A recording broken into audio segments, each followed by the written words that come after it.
the host country, Morocco, winning convincingly 4-2 against Democratic Republic of Congo, and also a narrow escape for the Copper Queens of Zambia. That saw them beating almighty Senegal by 3-2. Now, the gentleman for today's business, well seated, public relations manager for Star Times Ghana, Eli Kondo, is a friend and a brother from another mother, is seated this morning. Eli, good morning. Good morning, Kanija. How have you been? By grace, you are doing very well. And nice, I'm happy nice to be meeting here. you again. Same here. Thank you very much. Yeah. It's always a pleasure to see to share the same stage with you. Fantastic. Yeah. Fantastic. Thank you very much for coming. Thank you. Baba Abdulrahman Kubaja is a staunch Chelsea supporter, a member of the communications for Toluba Sports, and also a sports analyst. Baba, good morning. Good morning, champion. I hope everything is fine. We are surviving by the grace of Allah. Chelsea Football Club. Absolutely. Is the mission still on course? The mission is still on course. God willing, on Sunday, it will be mission accomplished. Okay. Yes. Hey, mission accomplished on Sunday. On Sunday. We wait to see. We wait to see what certainly Chelsea will bring on the table on Sunday. Now, Mahama Shaibu is an editor for MetroTVOnline.com and also the CEO for Mashai Sports. Mahama, good morning. Good morning, Kanija. How are you, please? Alhamdulillah, I'm doing fine. Everything is fine. Yeah, Bibi Aboko. Nice, Bibi Ekama. Now, let's zoom straight to the second round of games in the group stage for the ongoing African Women's Championship. Yesterday was the turn for Zambia to redeem themselves, and also the defending champions, Morocco. They were the losing finalists in the last year's or the last edition. Per the games and the results, are you okay? Yeah, I think Group A is actually 7 as a festival. We are seeing a feast of goals in Group A. Because you look at the avalanche of goals that is coming in from the group is amazing. So far, every team in the group has at least scored 2 goals. Even the team that are deemed the minnows in the group, DR Congo, were able to score 2 goals yesterday against Morocco. So it's been a group that has produced a lot of excitement. Okay. And I'm glad to see the superstars coming on board to show us what they can do. Someone like Rao Kundananji, she's been amazing. She scored 2 goals so far for the Zambian team. Barbara Bandar so far scored 3 goals for the Zambian team. You look at Chibak, who has scored on 4 occasions for the Moroccan team, including a hat-trick yesterday. So it's been an eventful competition so far. And then Group A is actually 7 as a very good deal. And I'm hoping that we are going to see more of the same in the other groups. The team that has excited me so far is the Moroccan team. I wasn't excited in the opening game when they came up against Zambia.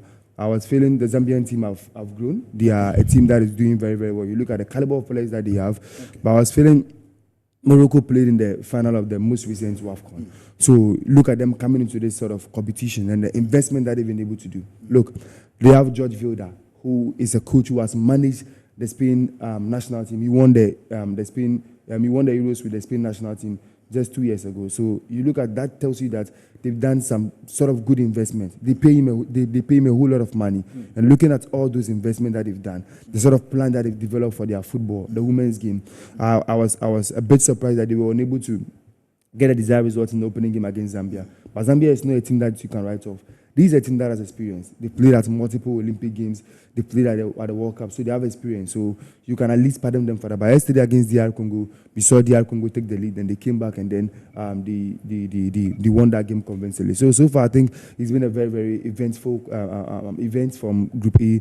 The superstars are 7S. The teams are also 7S with what do you expect from them. I'm hoping that I'm going to see a similar thing from the other groups, most especially where Ghana is in Group C. Eli, let me come to you. I know the rationale behind this tournament is trying to change the narrative so far as our continent is concerned, trying to catch up with that of the Europeans, the people that brought football.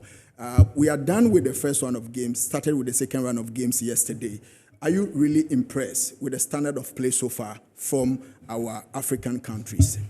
Well, still, I think somehow I was watching simultaneously the England versus Netherlands game. And then I was also watching the Zambia versus Senegal match. And it's still obvious that we've not gotten the intensity alone, in terms of the intensity, the speed that is involved in the European football, is still up ahead of the African game. But in terms of the technicality, we are getting there. The Zambian national team, for instance, Nora has been able to stabilize the team in a good way. And yesterday, though they still conceded, I don't know if it's a problem with having a good balance when the game is getting to an end. They have to be a bit more concentrated. That is the only problem lacking with this Zambian team. But aside that, they start very well. They keep good momentum, but in the dying embers, they lose focus. It happened against their game in Morocco, in the first game, where they were leading by 2-0, and Morocco came to equalize. Yesterday, they almost slipped that 3-goal lead as well, and Senegal came in to score 2 goals as well. So they need to work on their finishing in terms of the ending of the game, endurance, find a way of holding on to that game. We've not still gotten the catch up with the European game yet, but we are grooming the young girls here, and we're growing. Technically, we are getting better. The speed is still getting better than before, and the skill of how to handle the ball is also getting better. Morocco has been very impressive, as Shaban said earlier. They have been able to, they don't exert so much energy, but somehow they have a niche of controlling the ball very well, add good pace to it as well. And no wonder they're being coached by a European who knows it better.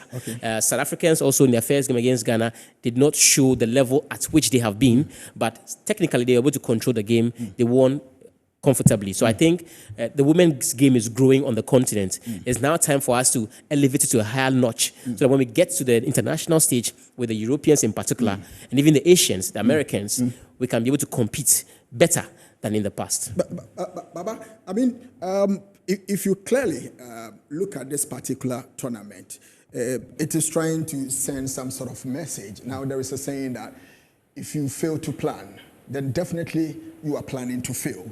And with proper planning, some of the African countries are now turning doubters into believers because of the structure, proper planning in place. Typical example is the host country. What Morocco is doing, are they not becoming the case study in African football? They are coming the case study because the precedents are there. Everything shows clearly that, look, they've done their homework right. They've taken women's football to a different stage, and not them per se, but you could talk about even South Africa, looking at what they are doing. Other African countries are taking women's football serious. I've said it last time that, look, when you look at the English national team, the Spain national team, we're not talking about women's football. These are countries that they flourish very well when it comes to the Women's UEFA Champions League and also even in their country's Premier League. And to make it count, it boiled down to playing the continental tournament and making it count. We are here in this country and we have the belief that now the women's football has taken shape. The women's football is performing good. But when it comes to where matters most, then it's quite difficult for us to perform. And I think it does not click. It does not work like that. And when you look at talking about even South Africa, look at what they are doing, and also the Moroccans, look at what they are doing in the Women's CAF Champions League. They are making it count. It's not a fluke. So when they come to the national team, you see a true representation. Morocco introduced a 4-year development plan for their women's football. Absolutely. And they did that introduction in 2020. You see? And the last edition of this particular tournament, that is 2022, they were already in the final. 2 years within the development plan, Morocco were already in the finals. You see, it's not about the plan per se, but how to execute the plan and also transit the plan. Sometimes you can have the plan, but you can decide to deviate from the plan. Not looking at the plan and not make it count. We can have a plan, but you ask yourself, look at the core of the players that we even the Black Queens score.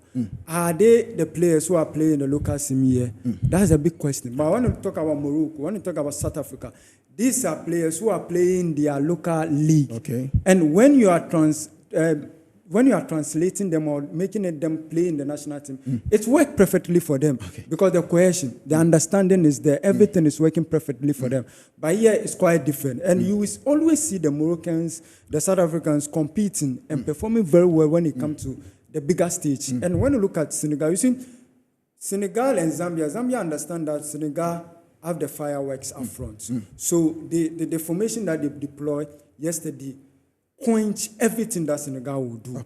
And if we are able to nullify them, what are we going to do to make it count? And look at the goals that they score. Look at the way they score, the manner they score that goal. And Barbara is showing a certain indication that, look, it's quite difficult for me taking the Zambia national team. But there are certain things that I need to get it right. What are the certain decisions that she needs to get it right? It's about dominating the game, Okay. and then intercepting the moment they lose the ball. Okay. And that's exactly what Zambia are doing. Okay. And now I think they are having 4 points. Yeah. Same apply to Morocco. Then Senegal are having 3 points. So if that, I think 4 points is guaranteed Yeah, to it's qualify. enough to see to them qualify through. to the Yeah. next stage of the competition. So thumbs up for Zambia and also Okay. Kanija, you were just speaking about the Moroccan team. Yeah. And the investment and the success that they are currently attaining is not something that is only attached to the senior women's team. It's something that is across, even when you talk about the club football. Okay. ASFA, they've won the CAF Champions League. And they've been to the final on multiple occasions. The most recent one, they lost to TP Mazembe. Okay. When you go to the junior levels, I mean the national team, the junior levels, their under-20 team secured qualification to the World Cup in Colombia for the first time, just a few years ago. Okay. And when they made their maiden appearance, they were able to make progression into the round of 16. You look at under-17 as well, they also secured qualification to India. So it's as if whatever they've planned is now bearing the fruit. Manifesting, okay. Then let's not forget the national team that I was just speaking of. Yeah. The national men's team, national team. the women's The national women's team, national team. Okay. a 4-year plan. By 2022, they were already playing in the final. And now they are hosting back-to-back WAFCON for the first time in history that the nation is doing that. Exactly. They are coming into this competition as favorites to win the competition. That tells you that when you plan meticulously, when you invest well and you plan meticulously, you are surely going to get the reward. And then this is what Morocco are doing. Okay. And that is the sort of template that I feel we should also be looking at and then what? And then copy. In terms of talent, we have talent over here. We have more talents than what the Moroccans have over here. So what But is exactly the problem? the problem is that we don't plan. And we don't invest heavily like they do in the Okay. game. You understand? So when Morocco started doing women's football in the late 90s, by then the Black Queens had played at the World Cup. The Black Queens had played in multiple AFCON finals.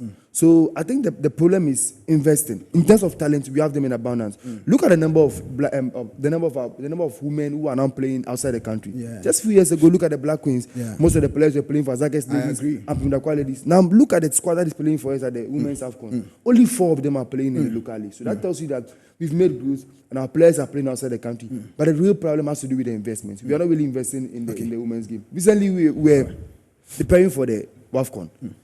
And we failed to raise, I think, $30,000 for the women to play a friendly game. And that tells you this is poor investment. This is poor. Issue about unpaid bonuses, Unpaid bonuses. dominated and then shifted Attention. the whole attention. The whole attention. And Ghana couldn't qualify for the Olympic Games. Yes. When we had opportunity to have been in a better position of beating Zambia over there. Even the draw would have been. We had a chance to beat Zambia. Zambia were there for the taking on that day. You understand? We let them off the hook. We went to Zambia and then we did extremely well. We got a 3-3 draw. But we should have won that game. So it was in our hands.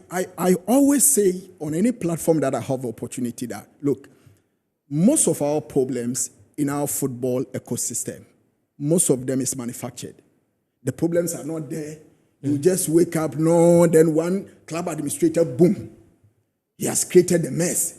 And we have to talk about that thing. Whilst people are, focusing on doing the right thing, when people are being guided by a proper plan that will see them up there, who'll be fighting about unnecessary things, creating drama, administrators becoming comedians, today this, tomorrow that, trending issues, people like to trend for no reason that is better to our football. So I think that it's about changing the mindset and understanding that this is purely business space. Let me add a quick one to what Mahama said about the Moroccans and their building process.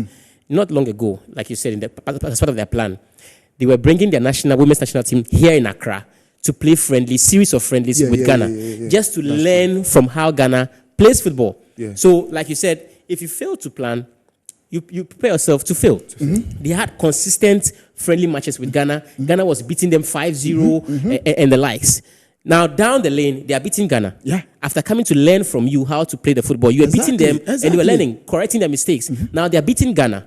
Now, they've taken a notch higher to go and win the WAFCON, which Ghana is still struggling in recent times to win. So, it looks very obvious that if you don't invest, you don't reap anything. And I keep talking about investment in our football. It has to come to a time where someone will say, okay, well, I have some money. This money, I want to push it into football. I want to, instead of buying a Lamborghini or buying series of, let me just invest my resources into a football club and see what I can make. Mississippi has done it. TP Mazembe had a billionaire, invested his money into football, and Congo football rose on the continent. They won the CAF Champions League. They came to buy all of our local players. So what are we also doing to ourselves? How can we also find this an initiative and say, okay, well, let us invest money. And once the investment is backed with good plan, we'll get there. Okay. And even King, when we are talking about the women's football, gone are the days. It's Ghana and Nigeria.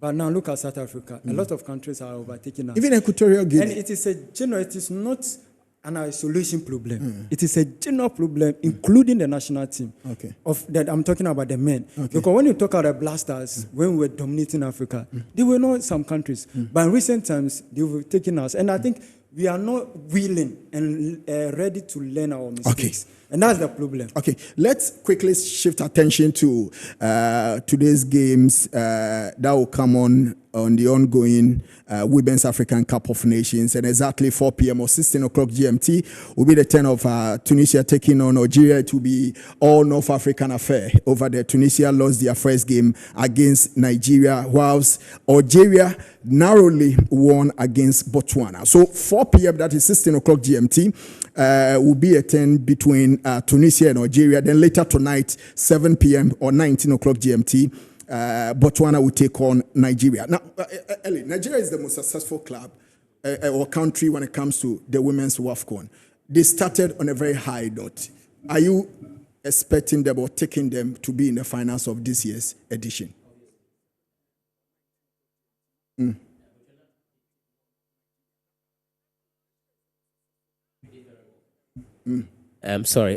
Obviously, Nigeria are top favorites to go all the way. Okay.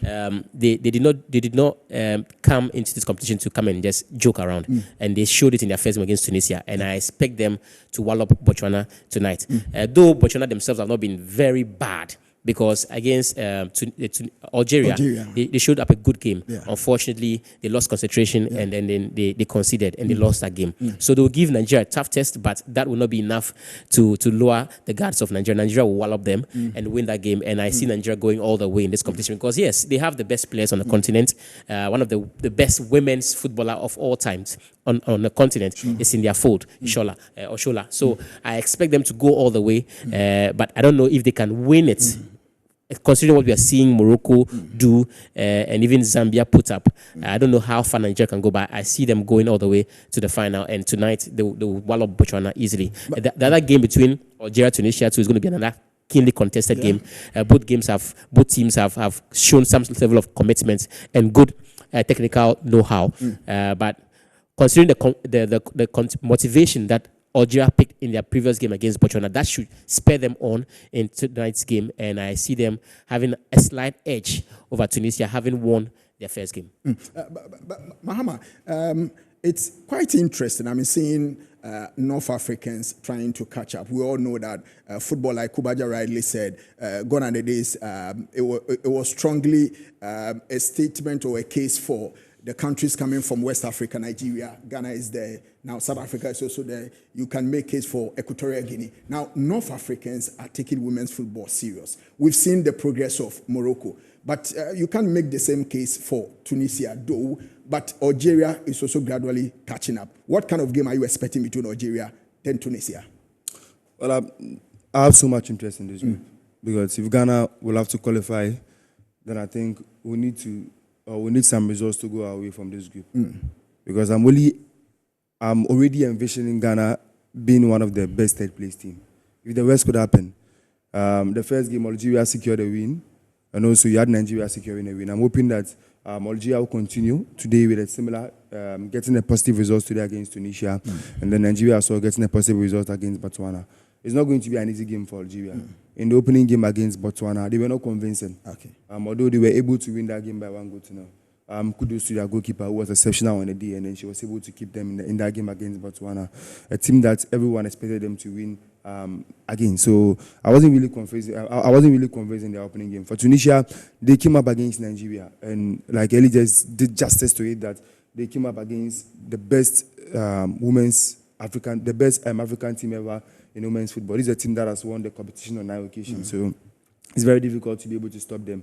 And when you consider the fact that they have the best African football ever in the name of Oshola in their team, so it puts them in a very, very good position in their game against Tunisia, in their game against Botswana. I think Nigeria are going to whitewash Botswana today in the game involving Algeria and then Tunisia. I'm hoping that Algeria will be able to pick maximum results, although looking at it from the putting aside my personal feelings and looking at it from the tactical perspective, I see this game likely to end in a draw. But I'm hoping that Algeria will be able to get maximum results. So if things go sideways for Ghana, and Ghana is even able to finish the group stage with 3 points, we can be able to secure progression as one of the best third-place teams.